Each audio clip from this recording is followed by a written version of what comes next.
아멘. 좋으신 하나님이 주시는 은총과 또 평화가 사랑하는 여러분들과 함께 하시기를 빕니다. 오늘은 성령 강림 후 17번째 주일이면서 세계 성찬 주일입니다. 세계 성찬 주일을 제정한 이유는 전 세계의 다양한 교회들이 같은 날 같은 시간에 성찬 예식을 거행함으로 우리 모두가 그리스도 안에서 형제 자매라고 하는 의식을 공유하면서 나아가 다툼, 분쟁, 분열은 그치고 화해와 평화, 나눔과 연대로 가득한 그리스도의 몸된 교회를 만들고 하나님의 나라를 실현하는 삶을 살기를 결단하기 위함입니다.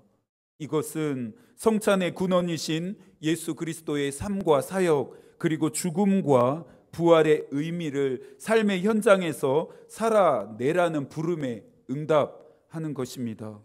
바울도 에베소서 4장 4절부터 6절을 통해 말했습니다. 몸이 하나요 성령도 한 분이시니 이와 같이 너희가 부르심에 한 소망 안에서 부르심을 받았느니라. 주도 한 분이시요 믿음도 하나요 세례도 하나요 하나님도 한 분이시니 곧 만유의 아버지시라. 만유 위에 계시고 만유를 통일하시고 만유 가운데 계시도다.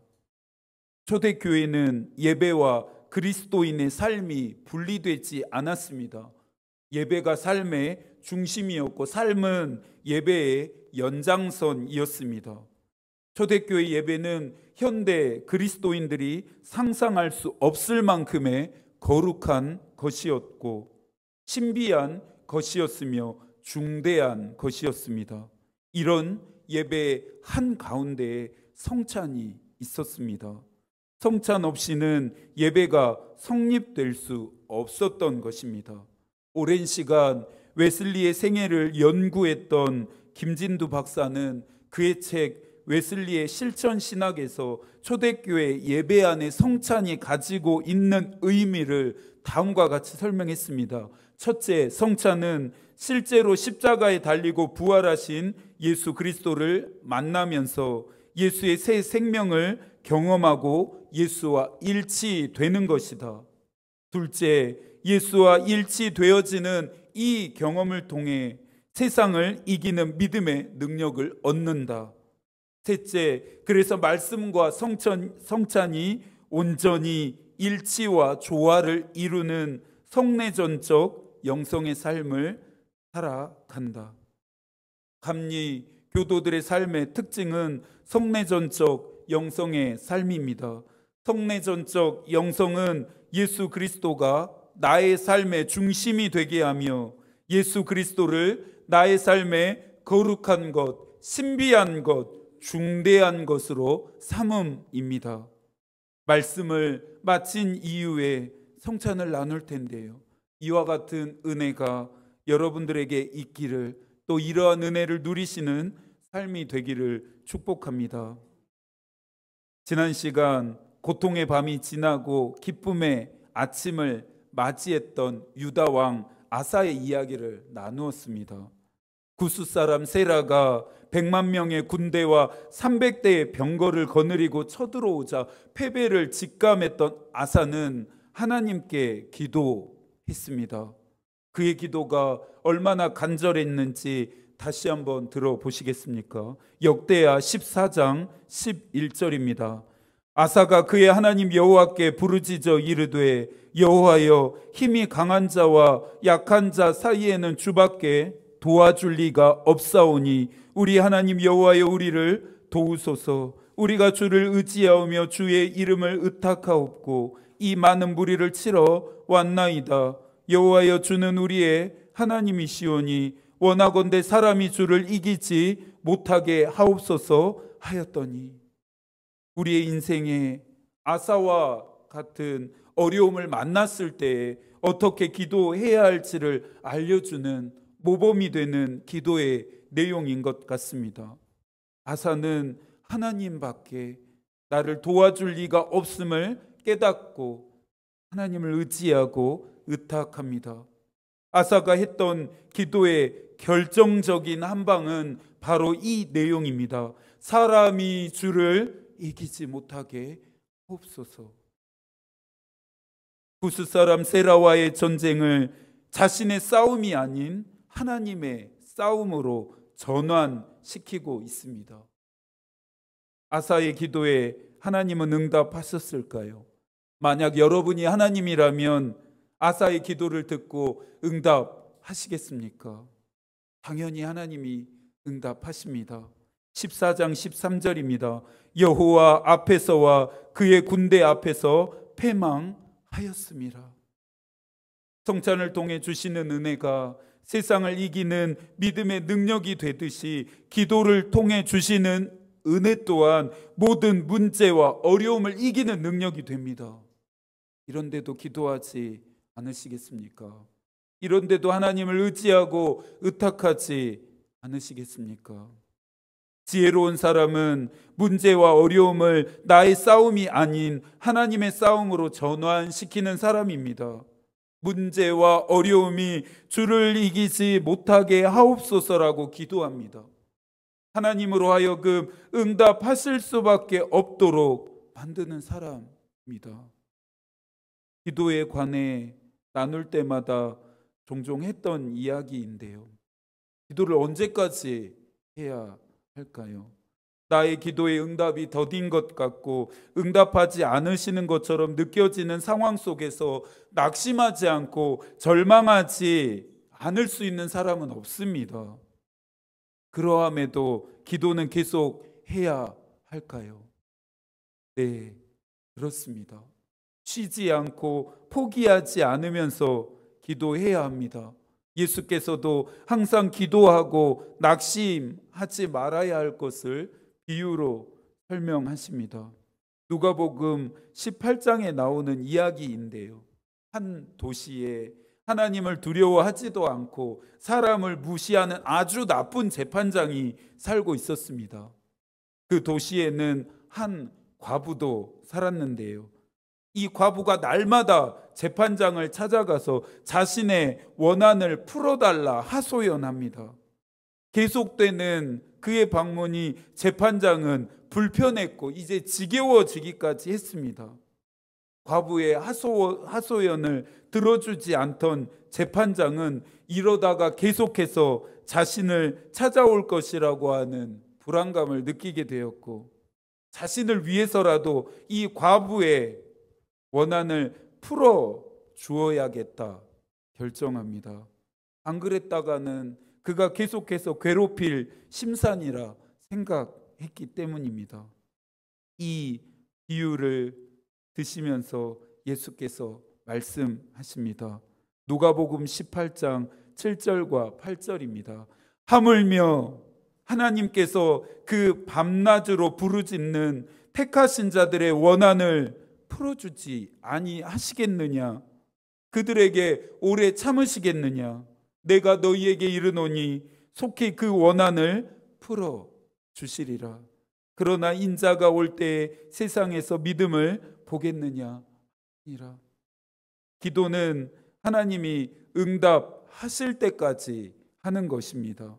하나님이 응답하지 않으시면 안 되도록 기도를 통해서 계속해서 하나님의 보좌를 흔들어야 합니다. 구스와의 전쟁에서 승리하고 돌아오는 아사를 오데스의 아들 예언자 아사랴가 맞이합니다. 아사에게 해줄 하나님의 말씀이 있었기 때문인데요. 오늘 승리는 너희가 잘 싸워서 승리한 게 아니라 하나님이 함께 싸우셨기 때문임을 분명히 인지시킵니다.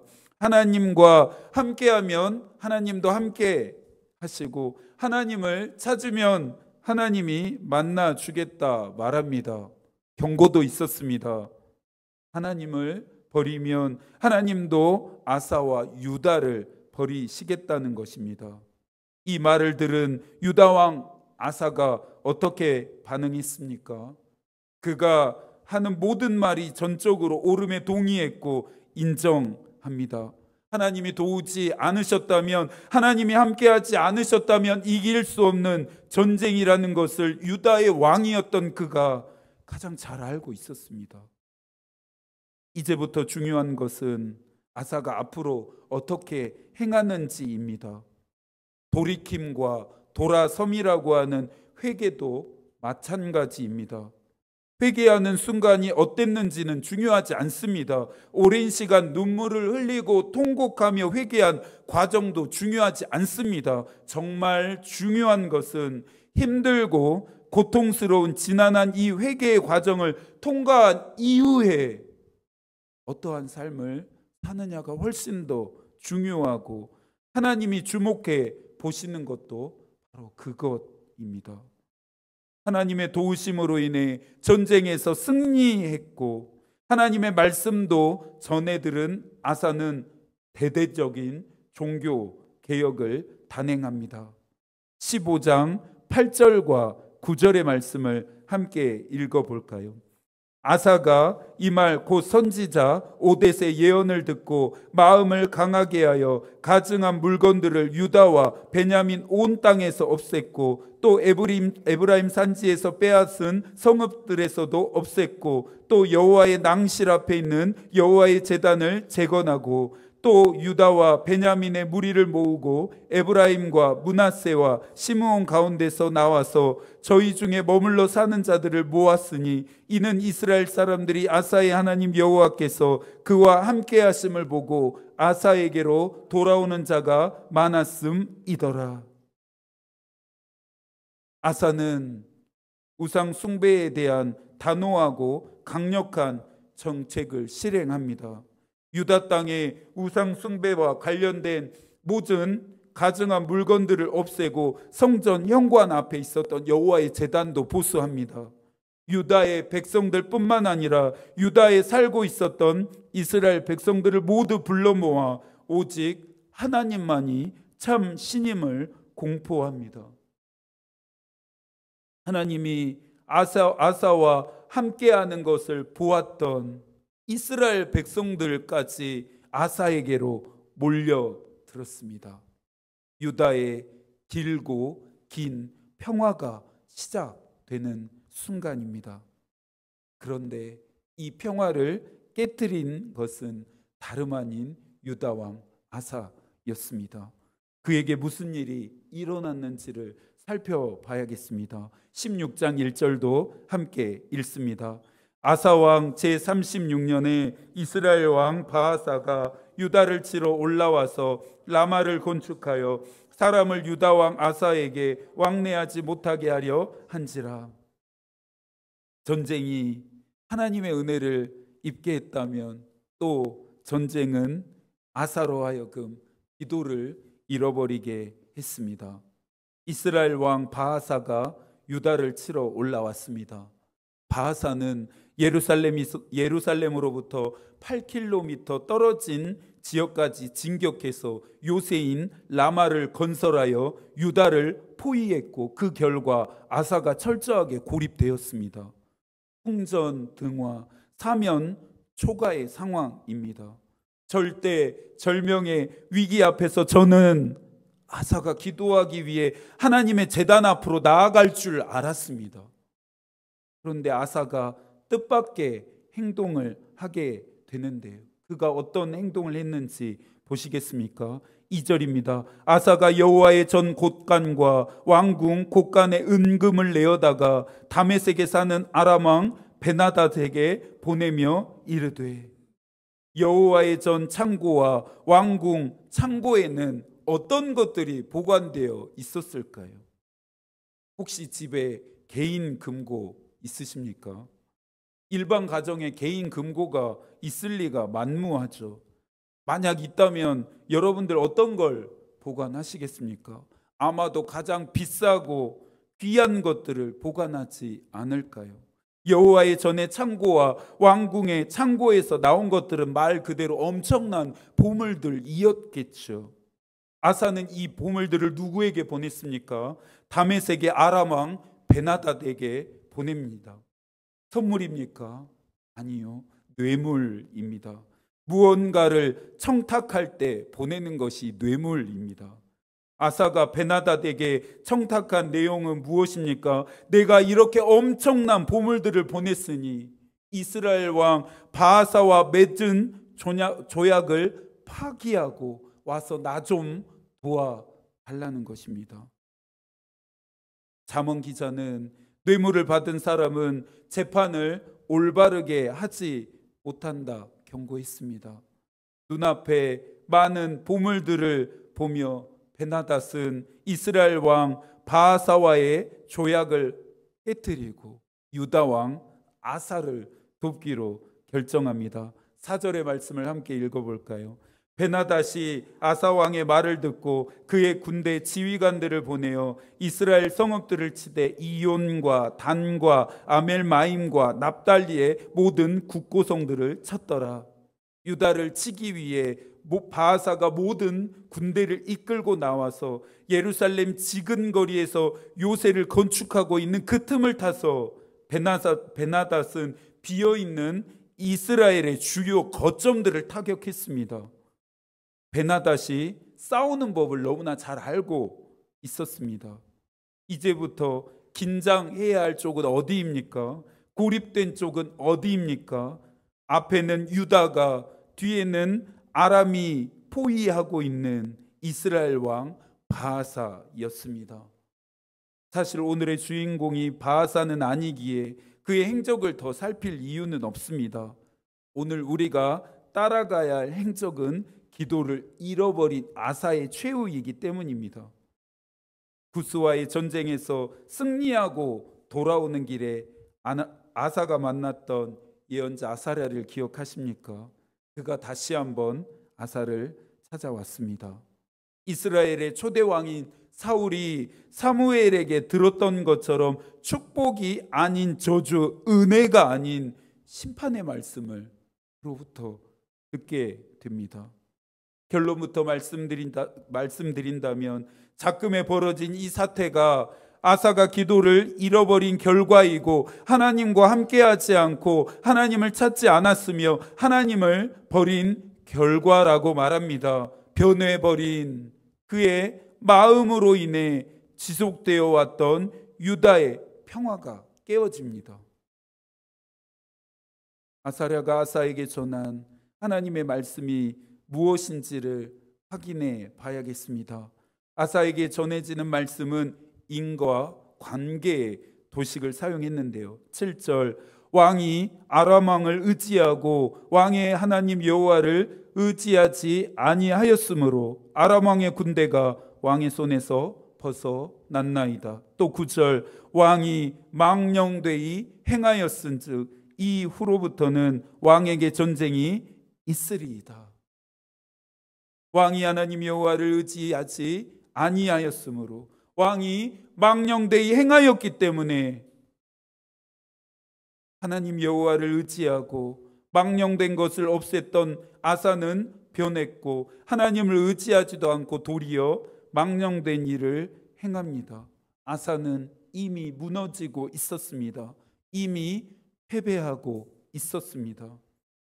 아사가 바하사와의 전쟁 앞에서 단순히 기도하지 않았기 때문에 하나님의 저주와 심판을 받은 것이라 생각해서는 안 됩니다. 아사가 잃어버린 것은 기도만이 아니었습니다. 그를 왕으로 세우신 하나님, 그와 함께 하신 하나님 전부였습니다. 마음에 하나님이 계시지 않는 자가 예언자의 귀에 귀를 기울이지는 않겠죠. 아사랴의 말을 들은 아사는 분노했고 결국 아사랴를 감금시킵니다. 오늘의 말씀을 들으면서 여러분들 어떤 결단을 하고 계십니까?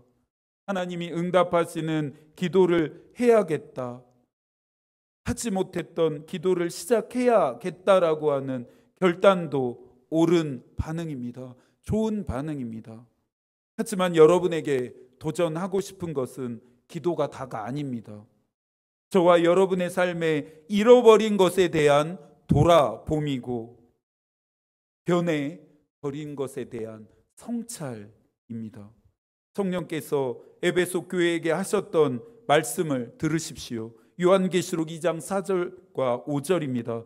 그러나 너를 책망할 것이 있나니 너의 처음 사랑을 버렸느니라. 그러므로 어디서 떨어졌는지를 생각하고 회개하여 처음 행위를 가지라.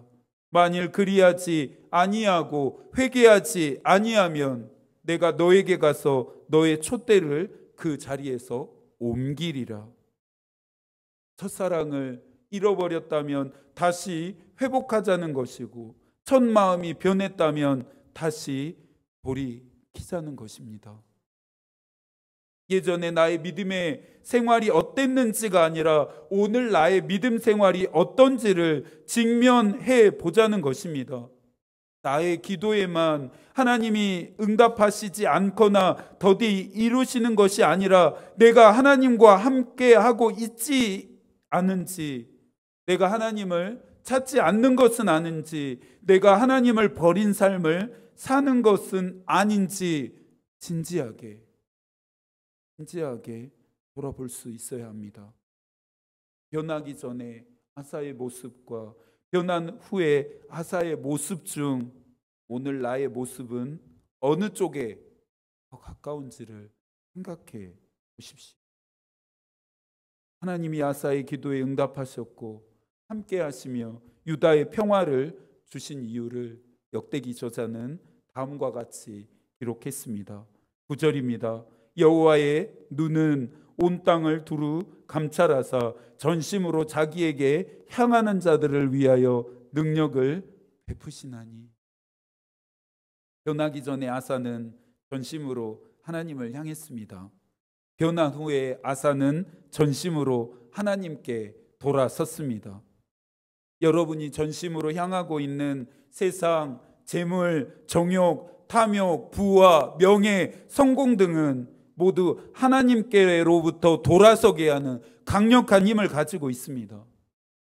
물론 세상을 살아가는데 이것들이 필요 없다 말씀드리는 것이 아닙니다. 이런 것들을 다 내다 버리라 말씀드리는 것도 아닙니다. 이런 것들을 가지는 것이 죄다 말하는 것도 아니니 오해하지 않으셔야 합니다. 하나님이 주시지 않으시면, 하나님 안에서 누리지 않으면 이 모든 것들이 전도서의 기자의 고백처럼 헛될 수밖에 없음을 말하는 것입니다.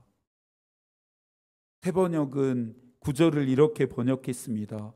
전심 전력으로 주님께 매달리는 이들을 힘있게 해주십니다. 전심으로 하나님께 향하지 않고 전심 전력으로 매달리지 않아서 저주와 심판을 받는 마지막 순간까지도 아사는 무엇이 잘못되었는지를 알지 못했습니다. 그의 발이 병에 들어 위독한 지경에도 역시 기도를 잃어버렸고 기도하지 않았고 하나님을 찾지 않았고 의원들이 자신을 치료해 줄 것이라 굳게 믿으면서 그들에게만 매달렸습니다. 13절입니다. 아사가 왕 위에 있은 지 41년 후에 죽어 그의 조상들과 함께 누우매. 한 나라의 왕의 죽음이 참 쓸쓸하게 읽히는 것 같습니다. 사랑하는 여러분들이 잃어버린 것을 되찾고 변해버린 것을 돌이켜서 전심으로 하나님을 향할 수 있기를 소망합니다. 모든 상황에서 전심 전력으로 하나님께 매달리십시오. 그런 여러분의 삶에 하나님의 능력이 임하기를 축복합니다. 아사를 향한 저주와 심판의 말씀이 고요한 이 아침 저와 여러분을 향하지 않기를 소망합니다. 긴 명절 연휴가 시작되었습니다. 가족들과 함께하든 그렇지 않든 기쁘고 행복하고 감사한 명절 연휴 되십시오. 몸과 마음의 안식과 평화를 얻고 오가는 길이 안전하며 또 모든 시간들 속에 하나님이 함께 하시기를 기도하겠습니다. 강건한 모습으로 다음 주일 만나 뵙겠습니다. 언제나 어디서나 그리스도인다움을 잃지 않으셔야 합니다. 마음을 강하게 하십시오. 하나님의 마음이 우리의 기도가 되고 하나님의 뜻이 우리의 길이 되기를 빕니다. 아멘.